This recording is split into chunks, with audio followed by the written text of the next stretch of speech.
Igbo anyị alachitakwala azụ na isi mbido telivishọn ọwụ niile sonyere anyị ugbu a echefukwala na ihe awụ oge ihe na-eme n'obodo mba na-ewetara gị akụkọ dị iche iche gbasara akụmakụ egwuregwu ma akụmakụ bọọlụ ụkwụ ma egwuregwu ndị ọzọ dị iche iche nke obodo anyị nke nakwa mba ndị ọzọ dị iche iche okwu ọkpa anyị kwa ekpe n'ọnụ tupu anyị aga obere ezumike okwu gbasara Arsenal na Dembele onye nyere Barcelona aka ka ha hapụ iwu ndị emeri dịka ha na ndị Atletico Madrid gbara otu ọkpụ goolu n'izuụka gara aga. Ka anyị leba anya n'okwu ndị ọzọ anyị ji wee bịa n'ụbọchị taa ka anyị lee anya ihe gbasara Sergio Ramos dịka a na-asị na Sergio Ramos bụzi onye megịnị onye ji ọgwụ a na-asị na ọ ṅụrụ ọgwụ ike tupu ya agba akụmakụ bọọlụ ole na ole gara aga nke ọ gbara.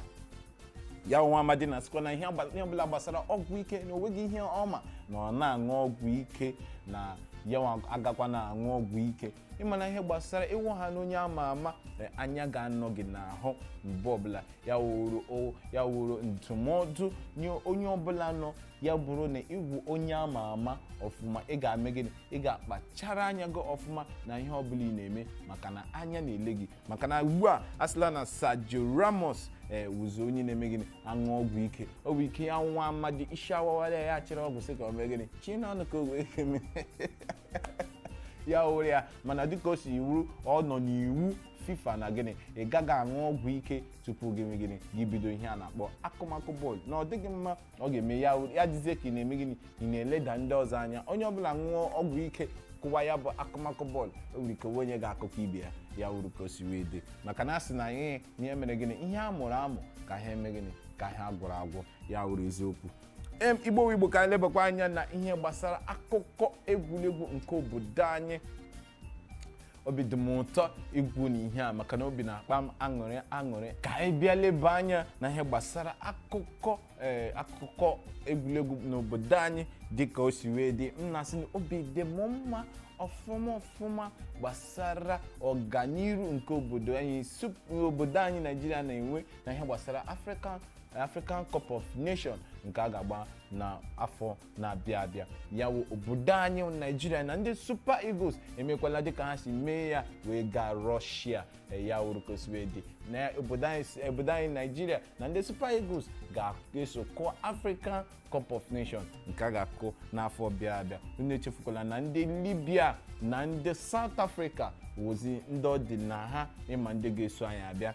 Ndị Libya na ga-ezute ndị South Africa nke a ga-aja adọrịkọta n'onwe ha. Echefukwala na Naịjirịa ọ nwere ha na ekwu ikpetemasụ ha ga-agba ma emeri ha ha apụtala emerie ha agba ndị ka abụọ. Naịjirịa merigwe ha agba ndị ke mbụ. Ndị ọ dịzi n'aka ugbu a na-asọzi ya asọ ndị a na-akpọ Libya na South Africa ndị ọdịna mana dịka o si wee dịrị Naịjirịa nọ 10 points South Africa nọ 9 points Libya nọkwa 7 points ya wuru unu machefukwala na Libya na-enye nsogbu dịka okwe mkpetamazụ ha gbara ndị ahụ ọkpụ goolu 8 nke na-enweghị nke ha satara naanị otu ya wuru ka o si wee dị. Nke anyị na-ekpukwa anya na ihe gbasara akụkọ obodo anyị dịka ndị Super Falcons ụmụ nwaanyị anyị ha na-enye nsogbu dịka okwe mbụ ka ha gbasoro na ihe gbasara African Women Cup of Nations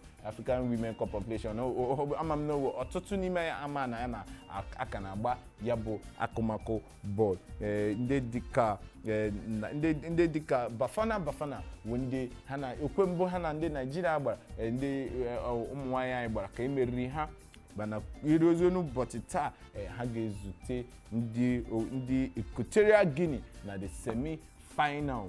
Ya wụ ekpere ka a na-ekpere ha sika gịnị ka ha nwee ike mee gịnị ruokwana final butekwana ya bụ African Women Cup of Nations ya wụzi obodo anyị Naịjirịa gakwa 2019 anyị eburuzie African Cup of Nations nke uwe oke ụmụ nwaanyị ebutekwa nke ya wụzi na nwaanyị nwa na-eme gịnị na-enye nsogbu ya wuru ka o si wee dị. Igbo anyị ga-agatụkwa n'obere ezumike dịka anyị si aga. Unu echefukwala na isi mbido telivishọn ka anyị nọ ebe ihe niile na-eme onye na-ewetara gị ya bụ akụkọ oge niile kwa Maazị Edom Ikechukwu Samuel nwoke aka jide akpụ ofe eme gịnị ofe achọ wee ya ka anyị ga-ekiri okwe ndị Atletico Madrid na Barcelona. Poco fútbol y mucha emoción, sobre todo en el tramo final de partido y en el Encuentro disputado en el Metropolitano. Leo Messi lo intentaba en el tiro libre. Aquí Piqué se vistió prácticamente con la camiseta del Atlético de Madrid. Jugó con fuego, pero no se quemó. Se lesionó Sergi Roberto. Problemas musculares. Ahí tenéis la acción donde el de Reus se rompió. Sergi Roberto fuera por lesión. Dentro Rafinha. Vamos con la segunda mitad, que arrancó con esta conducción de Griezmann. Y atentos a Piqué, que evita el remate de Diego Costa. Providencial el 3 del Barça, ahí evitando la llegada de Costa. Pero aquí nadie pudo evitar este auténtico golazo. Ni Rafinha. Quizás un error encargarse del marcaje de Diego Costa, que vuela de una forma espectacular. Y Ter Stegen tampoco está tan afortunado como en otras oportunidades. Aquí sin muchos problemas para Jan Oblak y tampoco aquí para Ter Stegen. Tramo final de partido y en esta casi última acción iba a llegar el gol del empate. Messi genial para meterle el balón a Dembélé, que esta vez sí que llegó a tiempo para rescatar al FC Barcelona. El 1-2 del francés y Lucas, que no lo puede evitar. Al final, en el Metropolitano, Atleti 1, Barça 1.